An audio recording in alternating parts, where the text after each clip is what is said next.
I'm Andrew Huberman, professor of neurobiology and ophthalmology at Stanford School of Medicine. I'm also the host of the Huberman Lab Podcast, a weekly podcast focused on science and science-based tools for everyday life today. You're going to learn about practical tools for optimizing your morning routine, so without further ado, practical tools for optimizing your morning routine. There are certain foundational behaviors, do's and don'ts that set the stage for you to be better at everything. So a lot of times people say, how can I lift more focus better, remember things better? It's like, well, let's think about the foundation of that, and that's always going to come back to two elements, and that's sleep and what I call non-sleep deep rest. So sleep is the fundamental practice or part of our 24-hour cycle where if you don't get it on a consistent basis, you are down-regulating your ability to do everything right.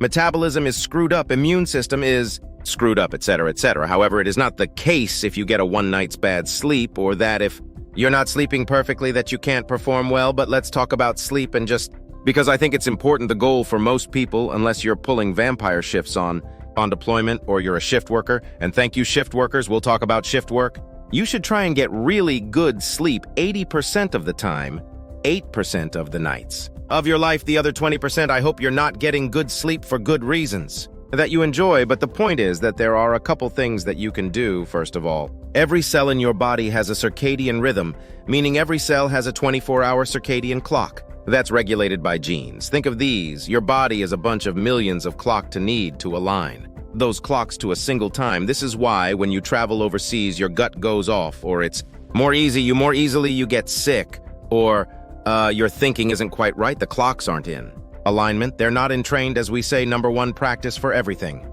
Sleep especially is try and get some natural light in your eyes within an hour of waking up. If you wake up before the sun, turn on a bunch of bright lights and then get sunlight in your eyes once it comes out. If there's dense cloud cover, there are still more photons, light energy, coming through that cloud cover than there are coming from artificial lights. So try and get 5 to 10 minutes without sunglasses outside in the morning once the sun is out. Most days, if not all days, this has an outsized effect on a number of things. First of all, it modulates the timing of what's called the cortisol pulse. Once every 24 hours, you're going to get a boost in cortisol, big spike in cortisol. It's a healthy boost. It sets your temperature rhythm in motion, sets your level of alertness, your level of focus, and your mood. You want that cortisol pulse to happen as early in the day as once what's triggering the cortisol pulse. The cortisol pulse is naturally entrained by these genetic programs to happen once every 24 hours, but light will anchor it to the period where you see bright light, got it a late shifted cortisol pulse. So imagine the kid that wakes up and spends the morning in bed, or you spend the morning bedding.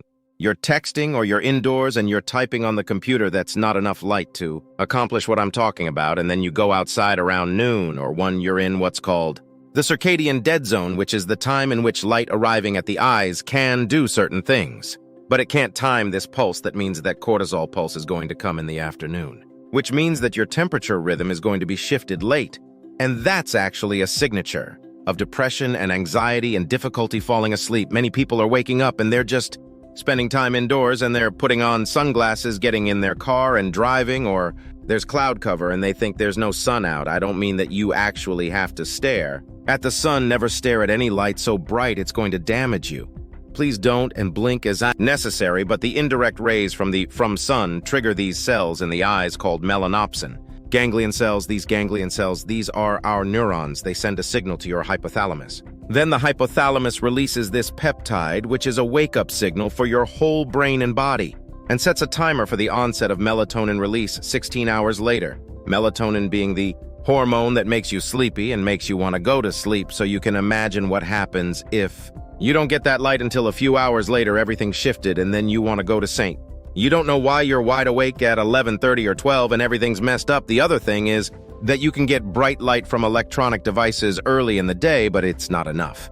You need photons from sunlight now if you live in Scandinavia in the depths of winter. If you're up in Trondheim or Aarhus or something, okay, fine. Don't buy an expensive daytime simulator. Get one of these LED light boxes for drawing. They're very inexpensive in comparison. You find them on Amazon. I don't have a relationship to any of these brands, but they're easy to find. 20-30 bucks, put that on your desk and just look at that thing for a few minutes in the morning. Not as good, but better than being in the darkness. Then, when the sun's out, get outside. Now, this is a huge effect for the following reason. The signal that arrives from the eyes to The hypothalamus also triggers the release of the neuromodulator dopamine. We hear about dopamine as a feel-good molecule, dopamine hits, but dopamine's main role in the brain and body is to drive motivation, craving, and pursuit. It is not the molecule of pleasure.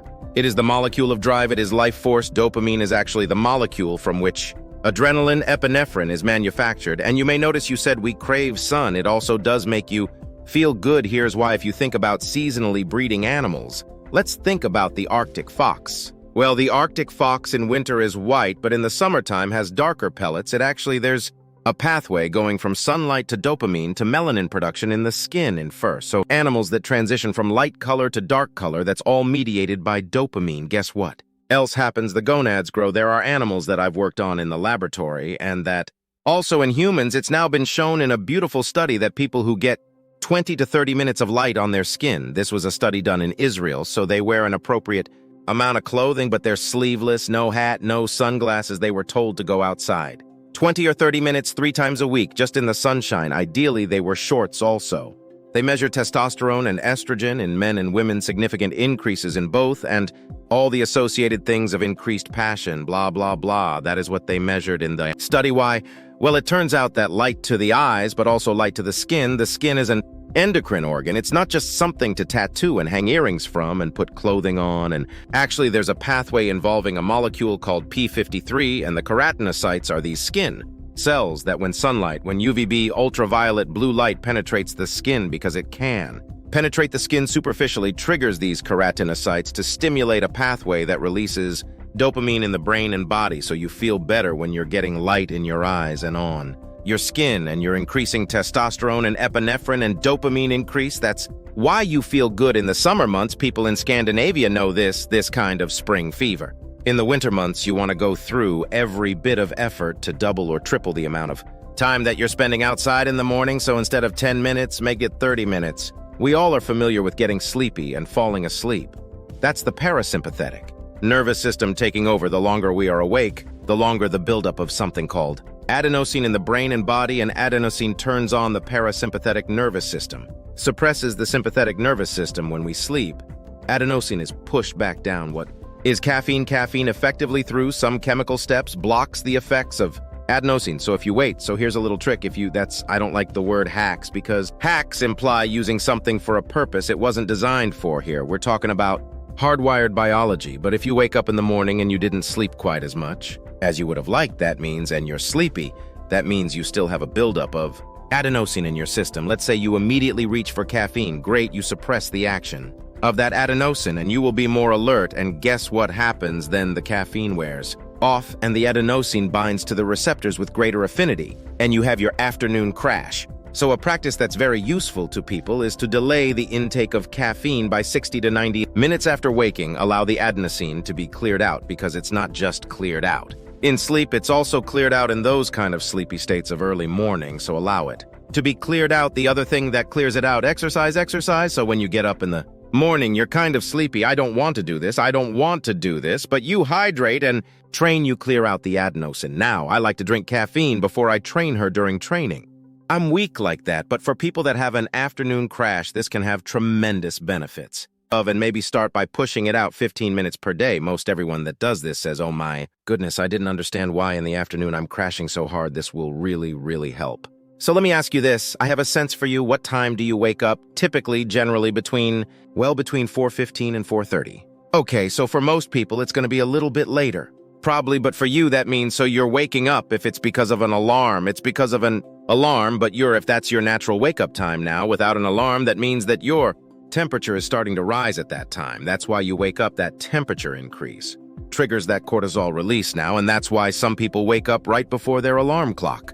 It's this cortisol pulse, okay, and 2 hours before that. So for you, approximately 2:30 in the morning is what we call your temperature minimum. It's when your temperature is lowest that it's ever going to be in the 24-hour cycle. So the way it works is you wake up because of an increase in core body temperature. That increase in core body temperature triggers that increase in cortisol, and by viewing light at that time, you ensure that it happens at the same time the next day. The clocks of your body are matched to this cortisol pulse, so viewing bright light in the morning anchors it. When we say entrained it, it tells through a circuit that involves cells in the eye and cells in the hypothalamus, which then talk to the rest of the cells of the body through a signal, a peptide. That's released. Make sure that the temperature starts rising, goes up, up, up, up, up, and sometime around 2 or 3 in the afternoon, you're going to hit your temperature maximum. You might feel a little sleepy at that time, but that's actually the time in which your gut, all your systems are kind of revving at the maximum capacity, and then it's going to start to drop and start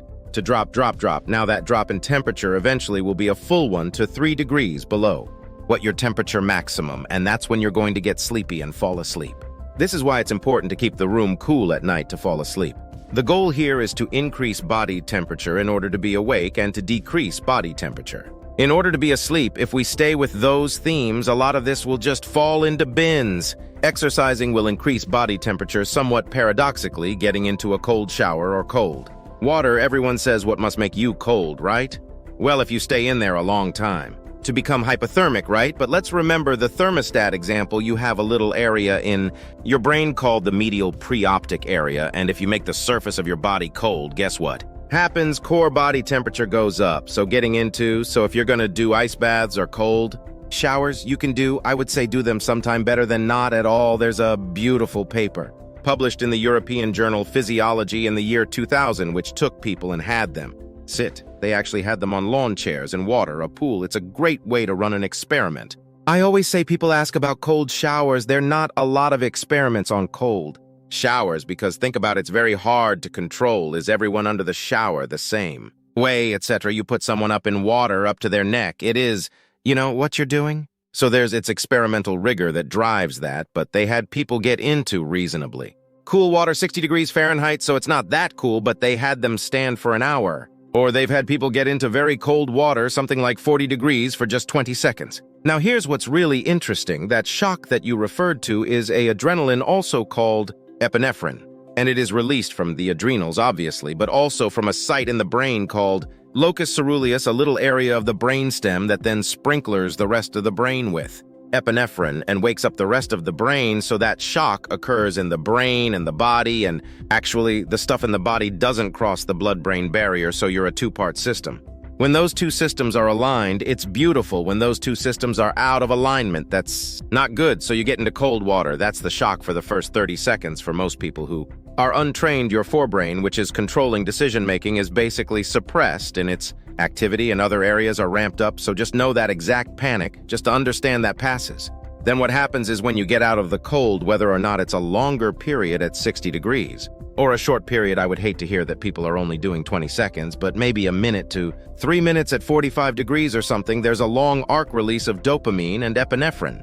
That's what was shown in the study in humans, because people always go, well, it's just in mice. No, in humans, and that long arc of dopamine leads to a near doubling or more of dopamine and epinephrine. In my colleague Anna Lemke's book called Dopamine Nation, she works on addiction runs. Our dual diagnosis addiction clinic at Stanford. She talked about a patient of hers that basically helped himself get over cocaine addiction by doing cold baths because it was the only thing that would give him the kind of dopamine release that even slightly mimicked his cocaine addiction, and allowed himself to wean himself off with a healthier behavior.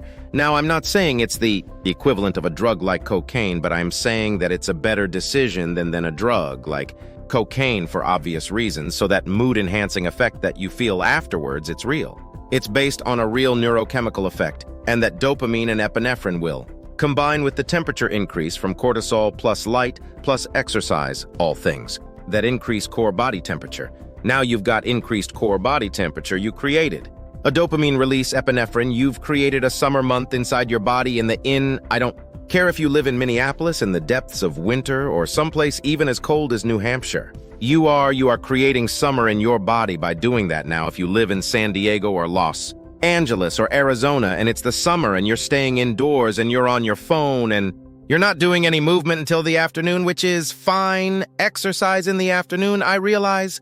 There's some important benefits of that, and you're laying in bed or you're just walking around the kitchen and putting on sunglasses and driving to work.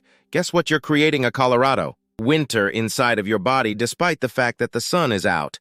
So if you're wondering why you're slightly depressed, your metabolism is lower, your testosterone output is slightly lower than maybe you'd like it to be. There could be other reasons too, of course, but again, we're talking about modulators. I'm not saying getting sun in your eyes in the morning is going to make your testosterone Perfect. What I'm saying is you're setting an internal milieu through things that increase core body temperature, dopamine, epinephrine, etc., and that should be done relatively early in the day.